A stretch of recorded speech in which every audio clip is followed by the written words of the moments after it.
సంస్కృతి సాంప్రదాయాలను గౌరవిస్తూ పిల్లలందరూ నేర్చుకుంటూ అలాగే మన ప్రాచీన కోలాట కళను నేర్చుకోవాలని ప్రోత్సహించాలని రాష్ట్ర Settibalija welfare and development corporation director Payakaraopeta నియోజకవర్గం ఇన్ఛార్జ్ డాక్టర్ చప్పిడి వెంకటేశ్వరరావు పేర్కొన్నారు. కరుప గ్రామంలో శ్రీ సీతారామ కోలాట భజన మండలి ఆధ్వర్యంలో చిన్నారులకు కోలాట కళ నేర్చుకున్న వారికి గజ్జె పూజ ఘనంగా నిర్వహించడం జరిగింది. రాజమండ్రి వద్ద కొవ్వూరు గ్రామానికి చెందిన గురువు రోహిణి కుమార్ ఆధ్వర్యంలో ఇప్పటివరకు సుమారు 550కి పైగా ఈ కోలాట కళకు సంబంధించి భజన మండలి ఏర్పాటు చేయడం జరిగిందని, అయితే ఈ కళ నేర్చుకోవడం వల్ల భక్తి భావము, హరినామ స్మరణ మరియు ఆరోగ్యం చాలా బాగుంటుందని, ఈ కళను ఇంకా ముందుకు తీసుకుని వెళ్లాలని ముందు తన వంతు సహకారం అందిస్తానని డాక్టర్ చప్పిడి తెలియజేశారు. ఈ కార్యక్రమానికి సానా సతీష్ బాబు ఫౌండేషన్, గ్రామంలోని చాలా మంది దాతలు సహకరించారు. గోపిశెట్టి సుబ్బలక్ష్మి ఆధ్వర్యంలో ఘనంగా ఈ గజ్జె పూజ నిర్వహించి రాత్రి 12 గంటల వరకు భక్తి పరవశంతో ప్రజలు ఆనంద పరవశం పొందారు. కార్యక్రమంలో తెలుగుదేశం కాకినాడ జిల్లా ప్రధాన కార్యదర్శి పింకే శ్రీనివాస్ బాబా, తెలుగుదేశం పార్టీ మండల అధ్యక్షులు దేవ్ వెంకన్న, మహిళా అధ్యక్షురాలు కోన వెంకటలక్ష్మి, బీజేపీ మండల అధ్యక్షులు పద్మావతి,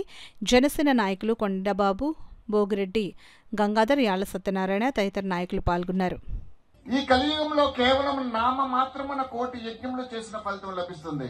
ఎక్కడైతే ఈ హరినామ స్మరణ నిరంతరము జరుగుతూ ఉంటుందో ఆ ప్రాంతము, ఆ గ్రామము, ఆ ఇల్లు కూడా పాడి పంటలతో, ధనధాన్య రాసులతో తులతూకుంటూ ఉంటుందని చెప్పారు.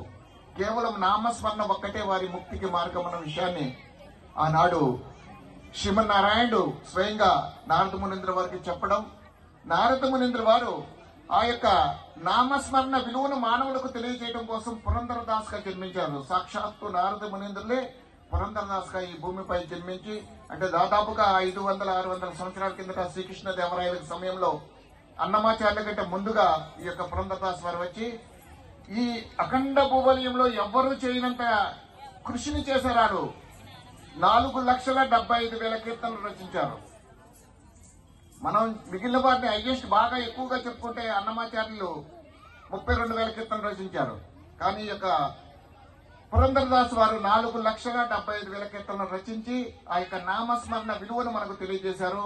ఈ రోజు మనం పిల్లలకు కానీ పెద్దలు కానీ సంగీతం నేర్చుకుంటూ ఉంటారు. ఆ సంగీతం నేర్చుకున్నప్పుడు మొట్టమొదటిగా చెప్పేది లంబోదరులకు మికరా, ఆ యొక్క కీర్తన రచించింది పురంధరదాస్ వారు.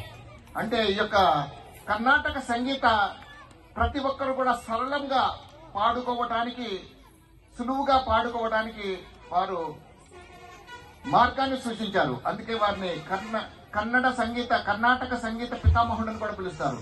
మరి అటువంటి తిరుమల తిరుపతి దేవస్థానం వారు వారి యొక్క కీర్తనలు ప్రచారం చేయటం, మరి చిన్న పిల్లల నుంచి కూడా ఈ కార్యక్రమంలో ఉండటం వల్ల వారి భావి జీవితం విజయానికి సాంకేతికంగా మిగులుతుందని చెప్పేసి వారు ప్రోత్సహించడం వల్ల మా గురువర్యులు పగడాల శ్రీమన్నారాయణ ఆనంద తీర్థాచార్యుల వారి కృపచేత, సాక్షాత్తు ఆ వెంకటేశ్వర స్వామి వారి కృపతో ఈనాడు ఈ కార్యక్రమాలు నిర్వహించడం జరుగుతుంది.